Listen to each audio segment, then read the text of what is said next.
Kembali bertemu dengan saya, Ai Permatasari. Kali ini dalam program UMKM Bahalap, program yang akan menyajikan informasi mengenai pengusaha atau pemilik dari UMKM yang ada di Kota Palangkaraya. Nah, selain kita akan berkenalan, kita juga akan belajar langsung dengan pemilik dari UMKM tersebut. Penasaran kan? Ikuti terus perjalanan Ai di UMKM Bahalap.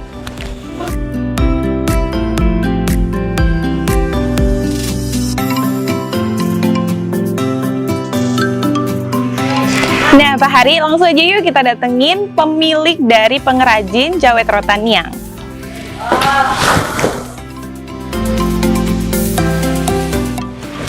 Halo, selamat siang Ibu. Kita salamnya gini aja karena dalam masa pandemi. Nah, Pak Hari, sekarang Ai sudah bersama dengan pemilik dari pengrajin Jawet Rotan Niang. Halo Ibu Niang, apa kabarnya hari ini? Baik deh. Wah, ibunya lagi ngapain ini? Kira-kira apa yang bisa kita peroleh nih hari ini, ilmu yang bisa kita dapetin untuk Pak Hari semua yang ada di rumah dari Ibu Niang nih? Yang pastinya kan kita di sini profesinya membuat kerajinan anyaman rotan yang merupakan salah satu kerajinan khas Kalimantan Tengah, di mana produksinya kita bikin secara manual, pengerjaannya handmade semua tanpa bantuan alat atau mesin. Di sini kita mengerjakannya penuh dengan konsentrasi dan kesabaran juga ya. Tingkat tinggi deh. Iya. Ini mau bikin apa nih Bu? Ini rencananya kita bikin anyaman yang berbentuk seperti di depan ini deh, bentuk tabung. Bisa juga nanti hasilnya bentuk topi, tergantung kita lagi yang pilih mau bentuk apa. Karena ini kan sudah kita bikin lingkaran bulat ini. Boleh nggak nih Bu, kalau Ai dan Pak Hari semua yang ada di rumah ini belajar gimana sih caranya untuk menjawet ini? Dasarnya tuh gimana sih Bu, susah nggak? Boleh sekali deh kalau mau belajar. Kalau dasarnya ini sebetulnya gampang-gampang susah, tergantung niat kita aja deh mau belajarnya bagaimana. Kalau kita niatnya pingin mau belajar, bisa, otomatis bisa aja deh. Ini kayaknya untuk memulainya ini sulit ya Bu, beda dari untuk merakit yang di pinggir-pinggirnya, karena di tengahnya lebih rumit ini. Ya memang beda deh, karena kita kan harus ambil beberapa daun light dulu, terus kita bikin polanya persis seperti ini dan bentuk lingkaran, beda dengan bawahnya yang berbentuk seperti ini deh. Ini beda. Oh iya. Iya. Mungkin tingkat kerumitannya lebih rumit yang ini karena ini harus dimulai dari si rotan itu sendiri kan diputar-putar di situ. Kalau ada yang mau coba silakan. Boleh. Nah, kalau bisa kakinya gini aja deh. Oke nih. Biasanya kalau nganyam tuh posisi kakinya seperti ini. Iya, seperti ini. Terus ini gimana ini untuk mengatur motif dan pola-polanya? Dimulai dari mana nih? Yang putih dulu deh. Yang putih? Iya, yang putih. Ke mana ini? Ke sini. Ke sini. Iya. Satu atau dua? Satu. Yang hitamnya kita dorong ke atas. Yang ini? Itu kan yang paling pinggir dulu. Di paling pinggir. Oke. Yang sananya lagi diangkat. Ini kan. Ini deh. Susah ya? Gampang-gampang susah. Iya, ini harus sabar ya Pak Hari di rumah kalau mau belajar ini. Dorong lagi yang sebelahnya. Ini ya? Iya. Nah, terus yang ini dimasukin? Nggak usah. Yang pinggir sana diangkat ke bawah deh. Tarik. Ini ya? Iya. Lanjut yang putih lagi. Ke sini. Iya. Sampai gemetar loh Pak Hari, ini susah. Nggak apa-apa. Ternyata ini harus benar-benar sabar gini ya Bu? Iya. Sudah mulai bisa. Ayo lanjutkan. Ini ya? Bisa ya. Wah. Sebelahnya lagi dorong ke atas. Ini bukan? Yang sebelahnya. Oh yang ini. Gini. Terus yang ujungnya lagi ini diangkat. Yang bawah. Ini ya? Oh ya ini sembunyi dia. Iya. Ambil lagi yang putih.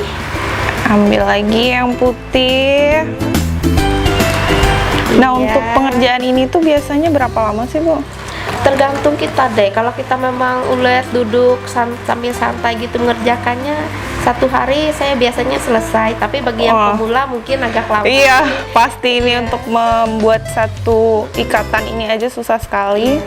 Kalau cuma nganyam ya sebentar, 1 hari selesai Ya. biasa. Ini yang mana lagi, Bu? Nih, yang ini diangkat deh. Oh ya. Iya. Kalau untuk bikin satu buah tas yang seperti itu, dimulai dari bahan ini bisa dalam 1 hari selesai, Bu? Bisa kalau untuk saya deh. Oh iya, Saya kan karena terbiasa. sudah terbiasa. Bagi yang belum terbiasa kan otomatis membutuhkan waktu yang lama juga. Awal mulanya gimana sih, Bu? Kenapa Ibu memilih untuk menjadi seorang pengrajin menjawet ini? Oh, kalau awal mulanya itu ibu kan seorang turun temurun nih cerita. Iya. Turun temurun memang pekerjaan utamanya membuat anyaman rotan ini atau menjawet ini, dan itu merupakan salah satu mata pencaharian kami deh. Oh, Mata pencaharian begitu. utama kami waktu masih di Kapuas, masih di Dahiran dulu.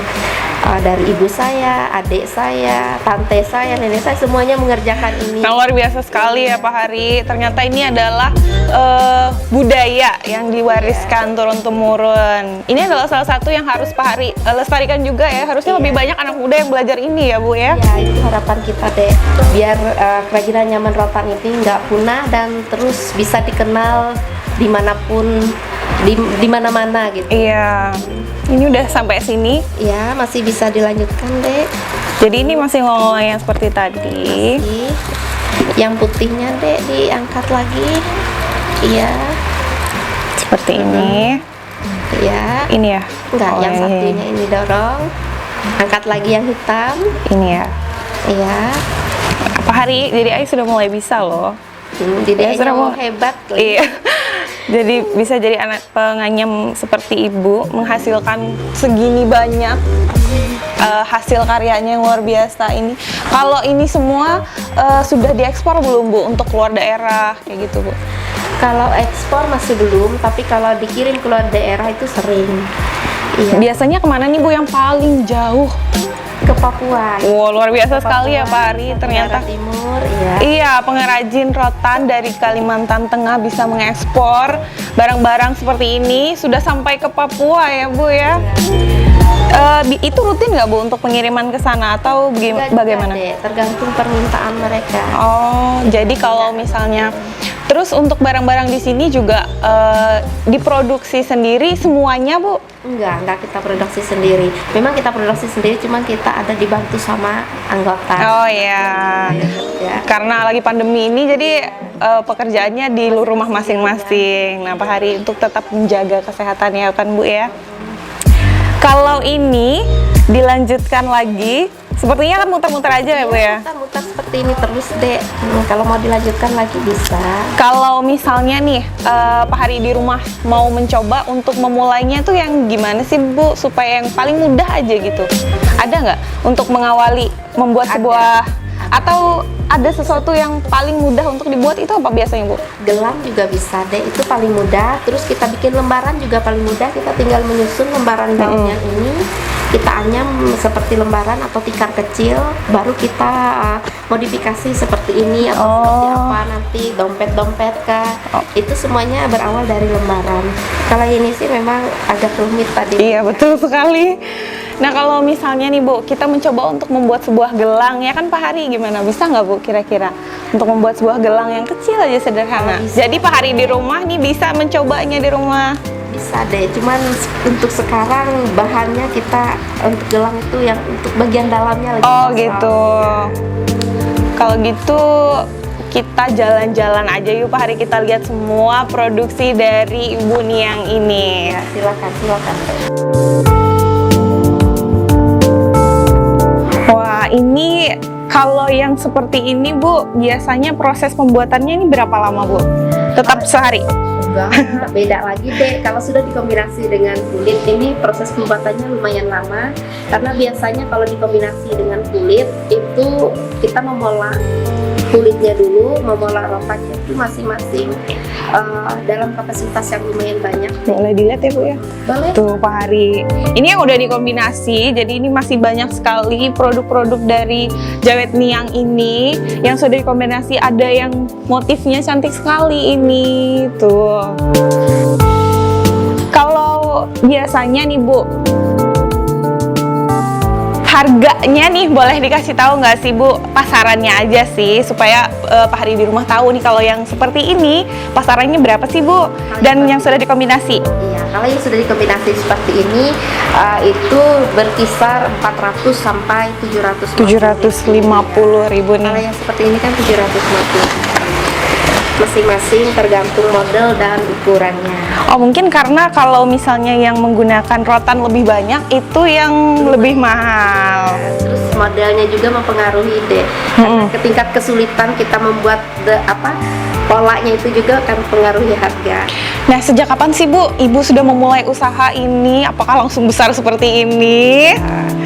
Kalau kita mulai usaha ini sejak tahun 2015 awal. Waktu itu pernah juga Pak Ade Prianto rangkap ini ke rumah, itu kita masih di sebelah. Oh. Iya, galerinya masih kecil, kita langsung kerjanya di situ, pemajangannya juga di situ. Kalau sekarang kita kerjanya di sebelah, pajangannya di sini, jadi kita pisah. Jadi yang dimulai dari sendirian ya Bu ya, untuk Iya. membuat produksinya, sekarang sudah punya banyak karyawan ya Bu tentunya. Tuhan, Kira-kira sudah berapa nih Bu karyawannya? Yang aktif kurang lebih 19 orang. Wah, selama 5 tahun ya, maaf Pak Hari. Selama 5 tahun sudah bisa menghasilkan toko dengan produksi sebanyak ini dan juga karyawan sebanyak itu. Nah Bu, selanjutnya nih, gimana sih kalau Pak Hari semua yang ada di rumah mau datang ke sini? Kemana nih alamatnya, bisa disampaikan? Boleh. Alamatnya di RT Milono kilometer 8, Perumahan Kering Indah Permai 2 nomor 26. Tapi boleh juga dicek di Google, itu langsung cari Jawet Niang, langsung muncul aja alamatnya.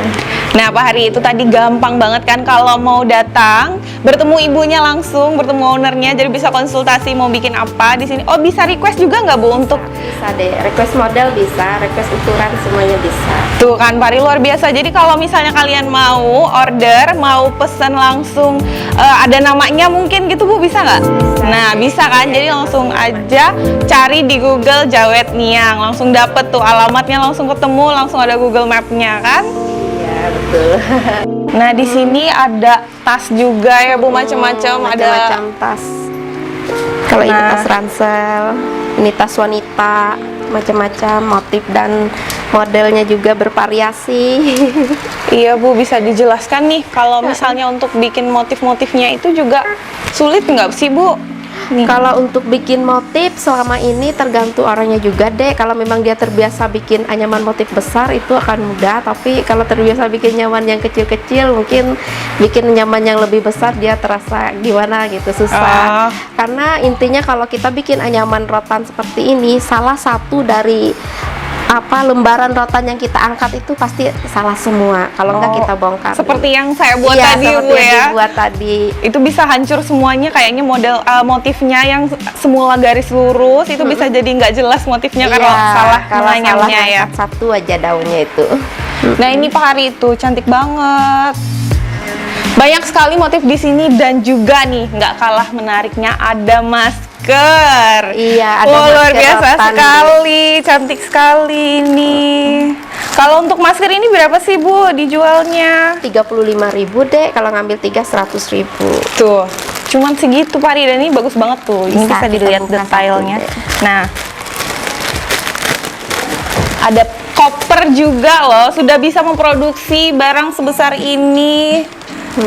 Wah, luar biasa Kalau sekali koper Bu. tuh kita punya anak buah khusus yang mengerjakannya deh. Kalau koper ini gimana Bu? Lama nggak sih? Lebih lama dari yang lainnya ya harusnya? Karena prosesnya lebih deh. rumit. Lebih rumit dan itu butuhkan alat pengepres biar betul-betul rotan dengan kulitnya itu menyatu. Iya betul. Iya. Kalau untuk kayak gini tahan berapa lama sih Bu? Rotan ini, tas rotan yang kayak gini berapa lama sih kira-kira nih Bu? Tergantung pemakaian dan perawatannya aja Tergantung deh. pemakaian Iya. dan perawatan tentu saja itu. Iya. Yang penting Ini kan ada jangan dompet langsung juga. kena air. Wow, cantik sekali. Dompet cowok. Tuh. Ini cuman murah loh guys. Murah meriah. Nah ini maskernya, wah cantik banget deh. Tuh. Kalau misalnya ini bisa dibuat dalam sehari, bisa memproduksi berapa nih Bu? Satu orang penjahit saya tuh bisa memproduksi 30 pieces masker. Wah, jadi Jadi sejauh kalau ini 2 orang bisa sampai 60. sejauh ini sudah berapa pieces masker yang terjual untuk masker rotan ini, Bu? Aduh, nggak terhitung. Wah, lumayan luar biasa banyak. sekali kan Pak Hari, sudah banyak sekali. Jadi nggak cuma di Kalimantan Tengah aja ya pastinya, Bu, di Enggak. luar sudah juga mengekspor dari masker ini. Iya, sudah deh. Kemarin ada pesanan dari Dinas Pariwisata, Kementerian Pariwisata itu sebanyak 120 pieces berturut-turut 3 kali pemesanan. Wah, luar biasa Iya. sekali. Dari Kementerian Koperasi dan UMKM juga ada kemarin pesan. Kita jalan-jalan lagi, Bu. Masih ada loh Pak Hari, di sebelah masih banyak sekali varian-varian. Ada gantungan kunci juga loh Pak Hari. Ada deh. Wah. Ini gantungan kunci yang terbuat dari anyaman rotan. Nah, ini Bentuknya bervariasi. sepertinya Pak Hari bisa bikin deh ini di rumah ya. Contohnya untuk membuat ini seperti membuat tikar gitu ya. Iya, membuat tikar tinggal kita dibantu oleh lem sama ini pelobang kertas deh biar untuk melobangin ini. Lemnya itu untuk di tepiannya. Iya, untuk tepian. Nah, ini jadi Ai sudah paham nih. Jadi tinggal membuat anyaman rotan itu seperti membuat tikar, lalu Iya. dibantu dengan lem di pinggirnya untuk menghias tepiannya dan dibolongin untuk menempelkan atau memasang gantungannya. Nah, bentuknya ada yang telabang, ada yang hati, Bulat, ada yang sama bulat. hati, tergantung kita memotongnya seperti apa. Ada topi juga, ada tikar, luar biasa. Ini semuanya hasil dari tangan Ibu Niang ini loh Pak Hari. Ibu open kursus nggak sih? Open aja bagi yang minat deh. Tuh, kalau Pak Hari mau open kursus atau mau kursus juga, Pak Hari bisa langsung aja datang ke Ibu Niang untuk menghubungi Boleh. secara personal. Masih banyak lagi barang-barang yang ada di sini, mulai dari tas wanita, tas laki-laki, dompet, dan sebagainya. Jadi kalau kalian mau langsung aja datang ke tempat Ibu Niang ini. Iya, silahkan mampir ibu-ibu. Nah, Pak Hari, itu tadi bincang-bincang Ai dengan Ibu Niang. Terima kasih Ibu atas Iya, waktunya. makasih juga deh. Nah, kalau kalian mau berkunjung ke sini, mau kursus, mau order, bisa langsung aja datang ke Jawet Niang ini. Lokasinya bisa kalian cek di Google Map atau di Perumahan Indah Permai 2 ya, Kereng Bu? Indah Permai 2. Kereng Indah Permai 2. Nomor 26. Nah, nomor 26. Langsung aja datang atau langsung hubungi di kontaknya ya, Bu ya. Iya, Bisa dihubungi. di kontak. Tinggal cari aja di Google pasti dapat. Terima kasih Pak Hari. Sampai ketemu lagi minggu depan. Dadah.